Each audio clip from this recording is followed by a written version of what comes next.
Shalom, salam sejahtera untuk kita semua, salam sehat. Jumpa lagi bersama saya Mauret Selen. Melalui video kali ini saya ingin mengajak teman-teman untuk kita sama-sama belajar mengenai metode mengajar untuk anak PAR dan alat peraga, dan apa pentingnya menggunakan metode mengajar dan alat peraga dalam proses pembelajaran PAR. Mari kita belajar bersama. Pada tempat yang pertama, saya mencoba mengutip apa yang disampaikan oleh Mildred Morningstar.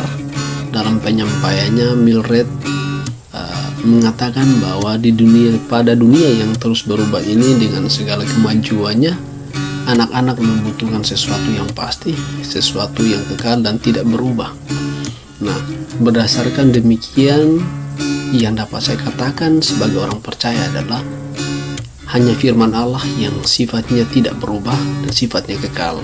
Saya mencoba mengutip apa yang disampaikan dalam firman Allah, yaitu dalam kitab Ibrani pasal 1 ayat 11 sampai ayat yang ke-12. Saya akan membaca bagi kita semua. Demikian firman Tuhan, semuanya itu akan binasa, tetapi engkau tetap ada. Dan semuanya itu akan menjadi usang seperti pakaian, seperti jubah akan engkau gulungkan mereka, dan seperti persalinan mereka akan diubah, tetapi engkau tetap sama dan tahun-tahunmu tidak berkesudahan. Demikian firman Tuhan. Nah, berdasarkan apa yang disampaikan oleh Mildred Morningstar dan juga berdasarkan kutipan yang saya ambil berdasarkan Ibrani 1 ayat 11-12, dapat saya katakan bahwa hanya firman Allah sebagaimana yang tadi dibacakan yang sifatnya kekal dan tidak akan berubah.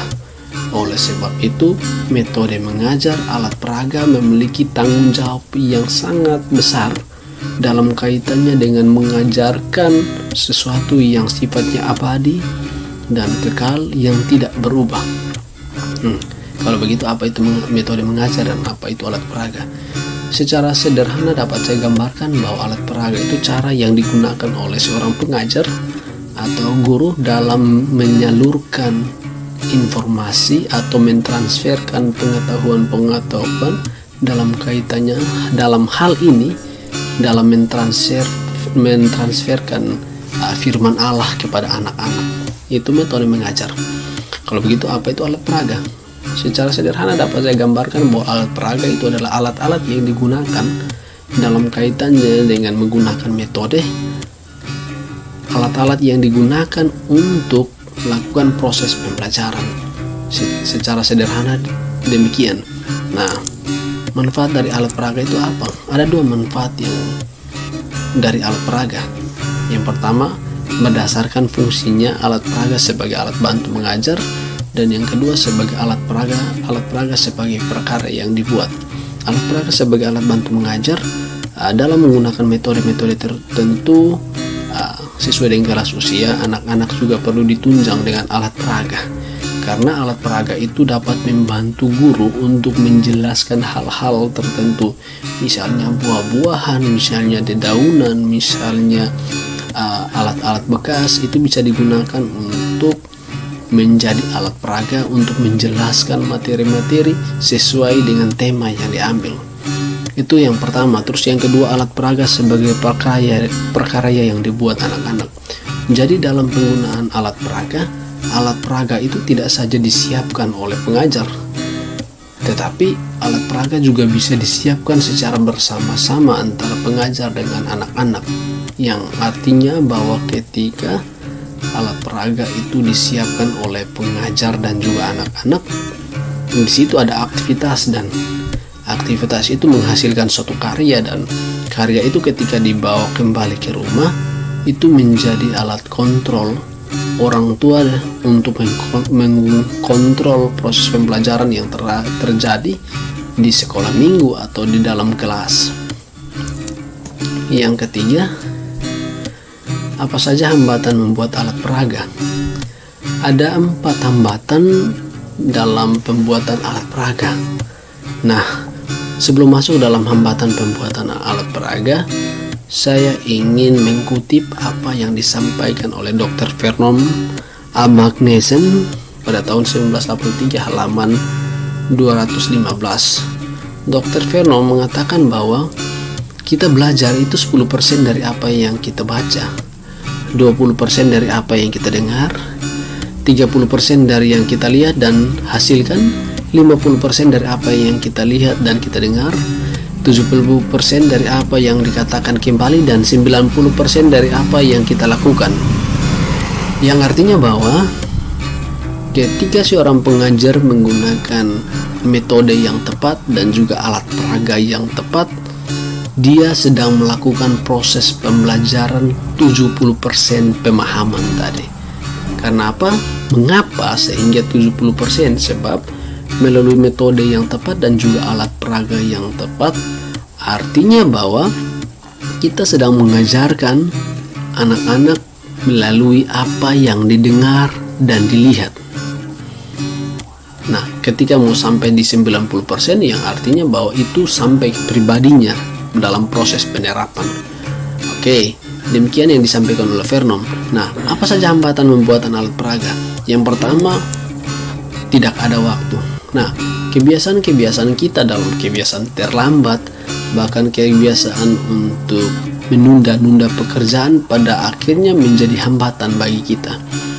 Mengapa? Karena seringkali bagi seorang pengajar, karena kesibukannya, mereka mengabaikan waktu untuk kumpul bersama untuk membahas tentang metode dan alat peraga. Itu poin yang pertama. Poin yang kedua yaitu jauh dari toko buku. Nah, seringkali karena kurangnya sumber membuat para pengajar kewalahan untuk mempersiapkan metode bahkan alat peraga. Ini juga menjadi masalah bagi pengajar atau bagi guru.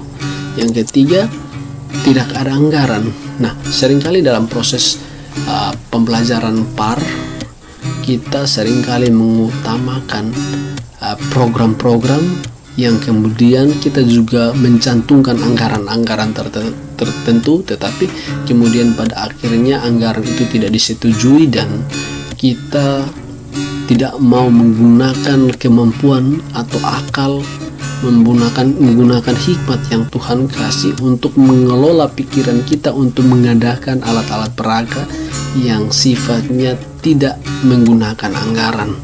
Itu kelemahan kita. Yang keempat, di bagian terakhir, kita tidak bisa menggambar. Padahal sebenarnya dunia atau alat-alat elektronik, misalnya internet, sudah menawarkan gambar-gambar yang bisa kita gunakan. Kita hanya kurang jeli, bahkan kita kurang mengerti untuk menggunakannya saja. Nah, kesimpulannya sederhana. Dalam proses pembelajaran PAR, menggunakan metode dan alat peraga menjadi sesuatu yang sangat penting. Sebab untuk mencapai 70% sebagaimana yang dikatakan oleh Dr. Vernon tadi, bahwa ketika menanamkan firman Allah, kita perlu menggunakan metode yang tepat sesuai dengan kelas usia, sesuai dengan usia, dan juga menggunakan alat peraga yang tepat. Nah, kesimpulan sederhana dari penggunaan pembuatan alat peraga itu adalah kita bisa menggunakan alat-alat bekas, alat-alat sederhana, sampah-sampah plastik, bahkan limbah-limbah koran dan sebagainya bisa kita gunakan sebagai alat peraga, sehingga alat peraga ini tidak memakan anggaran.